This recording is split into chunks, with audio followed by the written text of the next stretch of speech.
இந்த ஆதரவை பார்த்துட்டு அவர் அறியாமலே எப்படி பேசிட்டாரு என்னமோ தெரியல.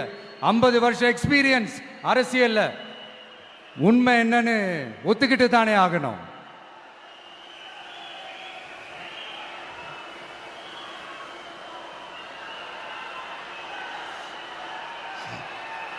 ஜனநாயகம்ங்கிறது பெரும்பான்மை ஆட்சி அதிகாரம் சார்ந்தது மட்டும் இல்லை, சிறுபான்மை மக்களின் உரிமைகள் உணர்வுகளும் புனிதம்னு நினைச்சு அதையெல்லாம் காப்பதற்கு பெயர் தான் ஜனநாயகம்னு 1963 அறிஞர் அண்ணா பார்லிமெண்ட்ல பேசினதை நாம இங்க சொல்றது ரொம்ப பொருத்தமா இருக்கும். அறிஞர் அண்ணா சொன்னது தான் டிவிகேவோட நிலைப்பாடும். இந்த ஸ்டாண்ட்ல நாம 100% உறுதியா இருப்போம். யாருக்காகவும் எதுக்காகவும் இதுல சமரசமே கிடையாது. மதச்சார்பற்ற சமூக நீதி தன்மை தான் நம்ம அடிப்படை கொள்கைகள் ஒன்று. அதில் எந்த மாற்றமும் எப்பவும் கிடையாது. ஆனால் இதெல்லாம் மறந்துட்டு எப்படியாவது எதையாவது செஞ்சு ஓட்டு வாங்குறதுக்காகவே இங்கே சில பேர் இருக்கிறாங்க. அவங்கள மாதிரி நமக்கு அப்படி சில பிரச்சனைகள்ல எரியற நெருப்புல எண்ணெயை ஊத்துற எண்ணமே இல்லை.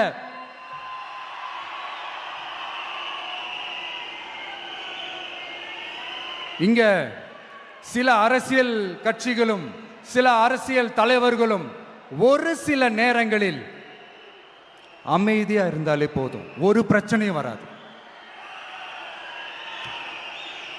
இப்போ கரண்ட்ல இருக்கிற சில பிரச்சனைக்கு வருவோம். இந்த கரண்ட் பிரச்சனைக்கு வருவோம். மாசம் மாசம் கரண்ட் பில்லு கட்டுற மாதிரி மாத்துவோம்னு சொன்னீங்களே, செஞ்சீங்களா? நிறைய வீடுகளில் 100 யூனிட் தான் அந்த கரண்ட்டு செலவாகுது ஒரு மாதத்துக்கு. மாதம் மாதம் நீங்கள் அந்த பில்லு கொடுத்தீங்கன்னா அவங்களுக்கு அது ஃப்ரீ ஆகிடும். அவங்க அந்த காசு கட்ட தேவையே இல்லை. ஆனால் 2 மாதத்துக்கு ஒரு வாட்டி அந்த பில்லு கொடுத்தீங்கன்னா, இப்போ சப்போஸ் அது 200 யூனிட்டுக்கு மேலே போச்சுன்னா அது அவங்களுக்கு ஒரு மிகப்பெரிய சுமை தானே. இது எந்த கணக்கில் எடுத்துக்கிறது? ஒரு மாதிரி ஒரு மாடர்ன் கரப்ஷன் அப்படின்னு எடுத்துக்கலாமா? அடுத்து பஸ் வசதி. நிறைய கிராமங்களில் பஸ் வசதி இல்லைன்னு சொன்னா இந்த ஒட்டுமொத்த திமுக அரசும் கத்திக்கிட்டு வந்துருவாங்க. நாங்க பஸ் விடாத கிராமங்களே இல்லை அப்படின்னு சொல்லுவாங்க. அப்படி அது உண்மை அப்படின்னா முதல்வர் அவர்கள் கிட்ட நம்ம தங்கச்சி ஒருத்தவங்க ஒரு கேள்வி கேட்டாங்களே, எங்க ஊருக்கு ஒரு மினி பஸ் ஆவது விடுங்க சார் அப்படின்னு கேட்டாங்களே, அது எந்த கணக்கில் எடுத்துக்கிறது? நிறைய மலை கிராமங்கள்ல பஸ் வசதி இல்லை, நிறைய மலை கிராமங்களில் ஹாஸ்பிட்டல் வசதி இல்லை.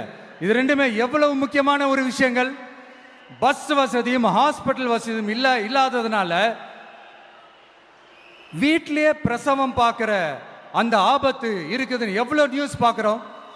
இதெல்லாம் எந்த கணக்கில் சேர்த்துக்கிறது? அடுத்து இது எல்லா மீட்டிங்லையும் பேசுறதுதான் பெண்களுக்கு பாதுகாப்பு நம்பர் 1 இருக்குது தமிழ்நாட்டில் அப்படின்னு சொல்றாங்க. அப்புறம் அது என்ன வி சேஃப் மாடலா? பெண்கள் என்ன சொல்றாங்க தெரியுமா?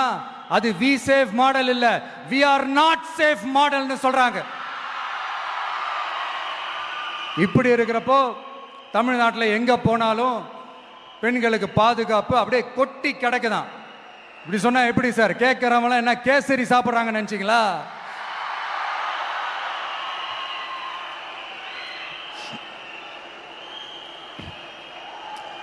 அடுத்து இந்த சட்டம் ஒழுங்கு, அது காணாம போய் ரொம்ப நாள் ஆச்சு.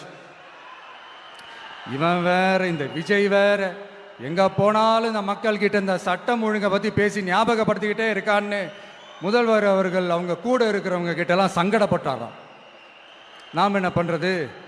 நாம தான் தமிழ்நாட்டோட விசில் ப்ளோயர் ஆச்சே. நாம் எப்படி சைலண்டா இருக்க முடியும்? நாமளும் கேள்வியா கேட்குறோம், ஆனால் பதிலெலாம் வந்த மாதிரியே தெரியல. இருந்தால் தானே வர்றதுக்கு, வச்சுக்கிட்டா வஞ்சனை பண்ணுறாரு. 5 வருஷமா பதிலே சொல்லாமல் அப்படியே கடந்து வந்துட்டாரு. ஆனால் இனிமே அப்படிலாம் இருக்க முடியாது, பதில் சொல்லி ஆகணும். மக்களே, இந்த தீய சக்தி, இந்த அட்ராசிட்டியை ஒரு எண்டு கார்டு போடணும் அப்படின்னா அவங்கள சுவிட்ச் ஆஃப் பண்ணுறது தான் ஒரே சொல்யூஷன். அதுக்கான ரிமோட் தான் வரப்போற எலெக்ஷன். அந்த ரிமோட்ல நீங்க அழுத்த வேண்டியது ஒரே ஒரு ஆப்ஷன், அதுதான் நம்ம விசில் சின்னத்தோட பட்டன். இத 4 விஷயத்தை நீங்க செஞ்சாலே போதும். ஒவ்வொரு இவிஎம் மிஷின்லயும் விசில் சின்னத்துக்கு நேரா இருக்கிற அந்த பட்டனை பச்சக்கு பச்சக்கு பச்சக்குன்னு ஒரு அழுத்துங்க. எப்படி? அவ்வளவுதான்.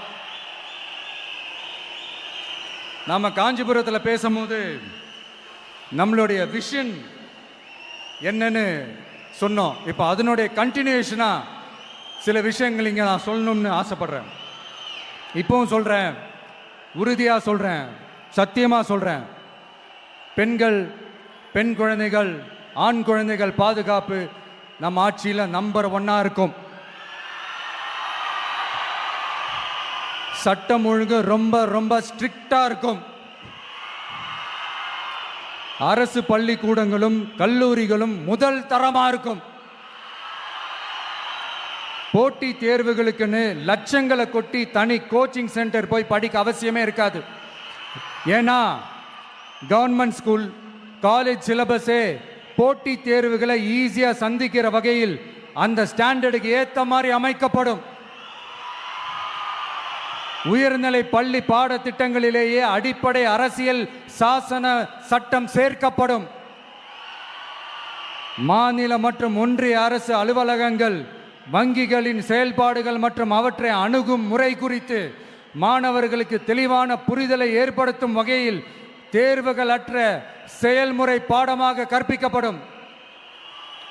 இந்தியா முழுக்க உள்ள ஒன்றிய அரசு சார்ந்த கல்வி நிலையங்கள் மற்றும் அதன் சேர்க்கை அட்மிஷன் குறித்து புரிதலும் தெளிவும் மாணவர்களுக்கு உருவாக்கப்படும்.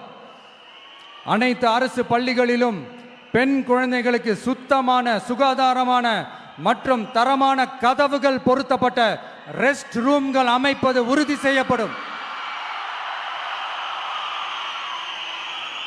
போதைப் பொருட்கள் இல்லாத தமிழகம் உருவாக்கப்படும். மாவட்ட கலெக்டர்கள் மற்றும் எஸ்பிக்களில் சரி பாதி பெண்களாக இருக்கும்படி செய்வோம். மலை கிராமங்களில் அரசு ஆரம்ப சுகாதார நிலையங்கள் பிரசவம் பார்க்கும் வசதியுடன் அமைக்கப்படும். பஸ் போக்குவரத்து இல்லாத கிராமங்கள் மற்றும் மலை கிராமங்களே இல்லை என்ற நிலை உருவாக்கப்படும். ஏற்கனவே அமைப்பு சாரா தொழிலாளர்கள் அமைப்பு இருந்தாலும் ஆட்டோ, டாக்ஸி மற்றும் லாரி டிரைவர்களுக்கென அவர்களின் நலன்களுக்காகவும் குடும்ப நலன்களுக்காகவும் தனியாக நல வாரியம் அமைக்கப்படும். தென் தமிழகம் உட்பட தமிழகத்தின் தேவையான பகுதிகளில் தொழிற்சாலைகள் அமைக்கவும் தொழில் வளம் பெருக்கவும் தனி கவனம் செலுத்தப்படும். விவசாயிகள், மீனவர்கள் மற்றும் நெசவாளர்களின் கருத்துக்களை அறிந்து அவர்களுக்கான திட்டங்கள் காலத்தின் தேவைக்கேற்ப உருவாக்கப்படும். இப்போ நம்ம ஸ்டாலின் சார் அறிவாலயம் பக்கத்தில் யாரு நடந்து போனாலும், அறிவாலயம் பக்கத்தில் யாரு நிழலுக்கு ஒதுங்கினாலும் கூட்டணியில் சேர்த்துக்கிறாரு. அந்த வச்சிருக்கிற பணத்தில் ஒரு பங்கு ஒன்று கொடுத்து அதுக்கு பேர் கல்லாப்பெட்டி கூட்டணின்னு வச்சிருக்கிறேன். இந்த கல்லாப்பெட்டி கூட்டணியை ரொம்ப கஷ்டப்பட்டு சேர்த்திருக்கிறார். ஆனால் அவருக்கு நான் சொல்றேன், இந்த அறத பழைய கூட்டணி கணக்குகளோ இந்த கொள்ளையடிச்ச பணத்தையே வச்சு எங்க மக்களை ஏமாத்தி எல்லாம் ஜெயிக்க முடியாது. ஏன்னா இது மாபெரும் மக்கள் சக்தியான வித்தியாசமான விசில் புரட்சி எலெக்ஷன்.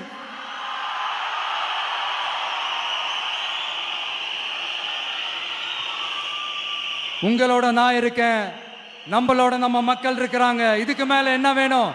கான்பிடென்ட்டா இருங்க, நல்லதே நடக்கும், வெற்றி நிச்சயம். மீண்டும் சந்திக்கும் வரை நன்றி, வணக்கம்.